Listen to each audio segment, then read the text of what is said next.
हरे कृष्णा। ओम नमः शिवाय। तो आज मैं करूँगी पार्थिव शिवलिंग की सरल पूजा। तो वीडियो के साथ बने रहिएगा। और सबसे पहले मैंने यहाँ पर ली है मिट्टी। मिट्टी हमें कहीं वृक्ष के नीचे की इस तरह से शुद्ध मिट्टी लेनी है या गमले की, और इसमें हमें गंगा जल मिला के इसे और ज़्यादा शुद्ध कर लेना है। मिट्टी में है जो कंकड़ पत्थर वगैरह जो भी होते हैं वो हमें पहले से निकाल देने हैं, उसे बारीक कर लेनी है और कंकड़ पत्थर निकाल देने हैं ताकि चिकनी मिट्टी होनी चाहिए, ताकि हमारी जो पार्थिव शिवलिंग है वो बहुत अच्छे से बने और फटे नहीं। तो यहाँ पर मैंने गंगा जल मिलाने के बाद दूसरा सादा जल मिला के इसे इस तरह से जो मिट्टी है उसे अच्छे से गूँथ लिया है। और फिर हमें देना है पार्थिव शिवलिंग का स्वरूप। तो हमें इसमें कोई ज़्यादा कारीगरी नहीं बतानी है, हमसे सिंपल जो स्वरूप देना है वह देके हम बना सकते हैं। और यहाँ पर मैंने बिलपत्र ली है, और चाहे तो हम सीधा गमले में भी इनको रख के उनकी पूजा वगैरह करके विसर्जित कर सकते हैं। और मैंने यहाँ पर थाली रखी है, उसके ऊपर बिलपत्र रखा है और फिर शिवलिंग को स्थापित किया है। शिवलिंग की जो जलहरी है वो हमें उत्तर दिशा में रखनी है। और फिर हमें दीपक प्रज्वलित कर लेना है।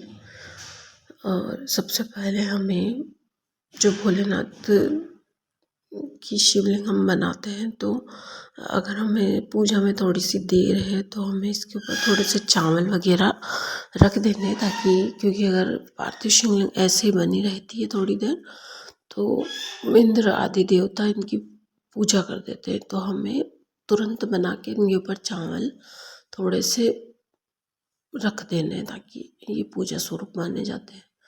और फिर यहाँ पर मैंने सबसे पहले दूध से अभिषेक किया, और दूध से अभिषेक करने के बाद फिर जल से अभिषेक किया। जल से अभिषेक करने के बाद मैंने यहाँ पर गुड़ में पानी मिला के और उसे थोड़ा गला लिया था, ताकि गन्ने का रस अगर हमें नहीं मिले तो हम गुड़ का यूज़ कर सकते हैं। तो गुड़ के पानी से अभिषेक करने के बाद फिर जल से अभिषेक किया। फिर यहाँ पर मैंने चंदन लिया है और उसे अच्छे से खोल के उससे एक धार लगाते हुए हमें सभी से, जिससे भी हम अभिषेक कर रहे हैं ना, एक धार, खंडित धार नहीं होनी चाहिए, धार लगाते हुए हमने अभिषेक कर लिया। फिर जल से अभिषेक जितनी भी बार हम अभिषेक करेंगे और सादे जल से भी हमें करना है। और उसके बाद मैंने यहाँ पर चंदन लगाया है। अगर हमारे शिवलिंग बड़े हैं तो हम त्रिकुट बना सकते हैं, और छोटे हैं तो ऐसे ही चंदन लगा सकते हैं। उसके बाद यहाँ पर हमें बिलपत्र लेने हैं। तो बिलपत्र हम जितने भी चाहे उतने ले सकते हैं। हमारे पास अगर 1 है, 2 है, 10 है, 11 है, 21 है, 108 है, हम जितने चाहे बिलपत्र चढ़ा सकते हैं। और ये सभी काम करते हुए हमें ओम नमः शिवाय का जाप जरूर से करते रहना है। फिर उसके बाद हमने कलावा चढ़ाया वस्त्र स्वरूप, फिर फूल अर्पित किए हैं। और शिवरात्रि है तो हमें काले तिल भी जरूर से चढ़ाने हैं। उसके बाद हमें 108 अक्षत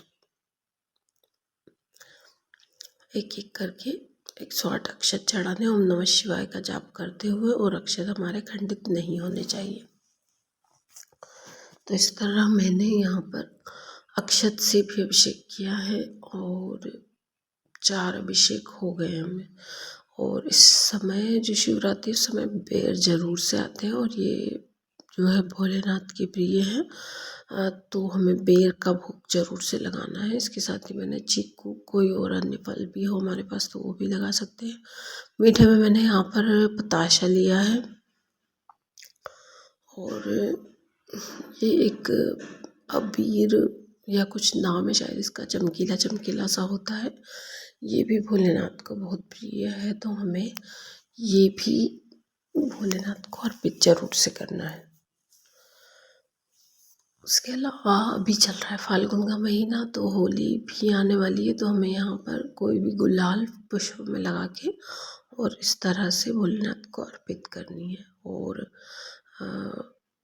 आरती कर देनी है। अगर इस समय है ना भोलेनाथ का विवाह हुआ था, तो हम वैसे तो कुमकुम मेहंदी नहीं चढ़ाते भोलेनाथ को, पर शिवरात्रि पर हम कुमकुम मेहंदी चढ़ा सकते हैं, क्योंकि विवाह में लगाई जाती है। उसके बाद मैंने यहाँ पर आरती कर दी और फिर फूल पुष्प से दीपक आरती को ठंडा करके यहाँ पर आरती देनी है हमें, और हमारी मनोकामनाएं जो भी हैं वो बोल देनी है। शिवरात्रि का व्रत हमें बिना अन्न ग्रहण किए करना होता है। हमारे यहाँ बहुत सारे लोग ऐसे करते हैं कि जिस दिन शिवरात्रि होती है उस दिन एक दिन पहले, मतलब जैसे प्रदोष का दिन होता है, तो उस दिन पूरा उपवास रखते हैं, कुछ भी नहीं खाते, फिर अगले दिन शिवरात्रि को एक टाइम भोजन करते हैं। तो सभी दूर अलग अलग नियम है। किसी जगह पूरा पूरा दिन उपवास रहता है, दर्शन करके शाम को खाना भी खाया जाता है बहुत सी जगह।